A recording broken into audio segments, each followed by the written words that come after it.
వచ్చే సార్వత్రిక ఎన్నికల్లో పోటీ చేసే అభ్యర్థులపై కాంగ్రెస్ పార్టీ కసరత్తు చేస్తోంది. మరోవైపు టికెట్ కోసం ఆశావహులు ఆశగా ఎదురుచూస్తున్నారు. అంతేకాదు అధిష్టానాన్ని ప్రసన్నం చేసుకునేందుకు తమ ప్రయత్నాలు తాము చేస్తున్నారు. అయితే తెలంగాణ కాంగ్రెస్ కు ఖమ్మం ఎంపీ టికెట్ పెద్ద తలనొప్పిగా మారింది.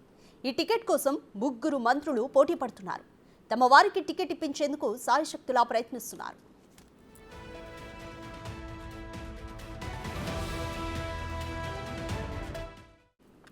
ఖమ్మం ఎంపీ టికెట్ కోసం డిప్యూటీ సీఎం భట్టి విక్రమార్క పూర్తి స్థాయిలో ప్రయత్నం చేస్తున్నారు. తన భార్య నందినిని ఖమ్మం బరిలో నిలబెట్టాలని చూస్తున్న భట్టి అధిష్టానం వద్ద తన ప్రయత్నాలు సాగిస్తున్నారు. అటు మంత్రి పొంగులేటి శ్రీనివాసరెడ్డి తన తమ్ముడు ప్రసాద్ రెడ్డి కోసం టికెట్ ఆశిస్తున్నారు. మరోవైపు తుమ్మల నాగేశ్వరరావు కూడా ఖమ్మం ఎంపీ బరిలో తన కుమారుడు యుగేందర్ను దించేందుకు ప్రయత్నాలు చేస్తున్నారు. ఇప్పుడు ముగ్గురు మంత్రులు ఒకే టికెట్ కోసం పోటీ పడడంతో Khammam MP seat hot topic గా మారింది. దీంతో ముగ్గురు మధ్య సయోధ్య కుదిర్చేందుకు ఏఐసీసీ అధిష్టానం రంగంలోకి దిగింది.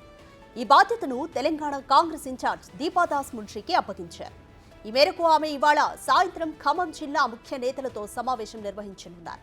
ఈ భేటీకి భట్టి విక్రమార్క, పొంగులేటి శ్రీనివాసరెడ్డి, తుమ్మల నాగేశ్వరరావు హాజరు కానున్నారు.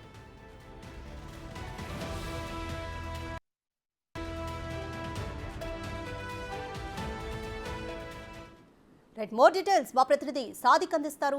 సాదిక్, ఖమ్మంలో ఈ 3 నెంబర్ అనేది చాలా ఇంపార్టెంట్ గా మారింది. అంటే ప్రభుత్వం ఏర్పడ్డాక 3 మంత్రి పదవులు ఖమ్మం నుండే వచ్చాయి. ఇప్పుడు మళ్ళీ ఎంపీ సీట్ కూడా హాట్ టాపిక్ గా మారింది. సో ఎలా చూడాలి దీన్ని? ఈ ముగ్గురే కాకుండా అంటే తుమ్మల నాగేశ్వరరావు, పొంగులేటి వీళ్ళే కాకుండా బట్టి విక్రమార్కే కాకుండా ఇక విహెచ్ కూడా ఆ మధ్య ఒక ఖమ్మం ఎంపీ సీట్ పై వ్యాఖ్యలు చేశారు. ఏ విధంగా చూడాలి?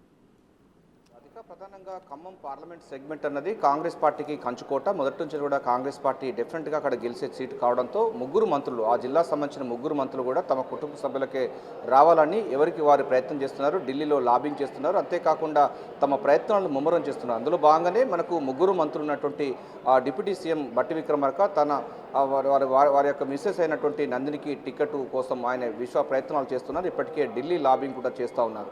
అంతేకాకుండా పొంగులేటి శ్రీనివాసరెడ్డి మంత్రిగా ఉన్నారు. ఆయన యొక్క సోదరుడైనటువంటి ప్రసాద్ రెడ్డికే టికెట్ కన్ఫర్మ్ చేయాలి. ఎందుకంటే బట్టి విక్రమార్క వాళ్ళ సోదరుడు మల్లు రవికి ఎట్లాగో టికెట్ వచ్చింది కనుక డెఫినెట్గా ఈ స్థానం నాకు మా తమ్ముడికి కావాలని చెప్పేసి కూడా ఆయన కూడా గట్టిగా పట్టుబడుతున్నారు. మరోవైపు తుమ్మల నాగేశ్వరరావు యొక్క కుమారుడైనటువంటి యుగంధర్ కూడా టికెట్ రావాలని కూడా ఆయన కూడా ప్రయత్నం చేస్తున్నారు. ఎందుకంటే డెఫినెట్గా గెలిచే సీటు కావడంతో మా మంత్రులు, జిల్లాకు ఉన్నటువంటి ముగ్గురు మంత్రులు కూడా సీటు ఎవరికి వారే తమ సీటు కావాలని కూడా విశ్వ ప్రయత్నం చేస్తున్నారు. అధికార సంబంధించి పార్టీ కావడం, అదేవిధంగా ఢిల్లీలో లాబింగ్ ఉన్న నేపథ్యంలో పూర్తి స్థాయి అయితే ఫోకస్ పెట్టడం జరిగింది.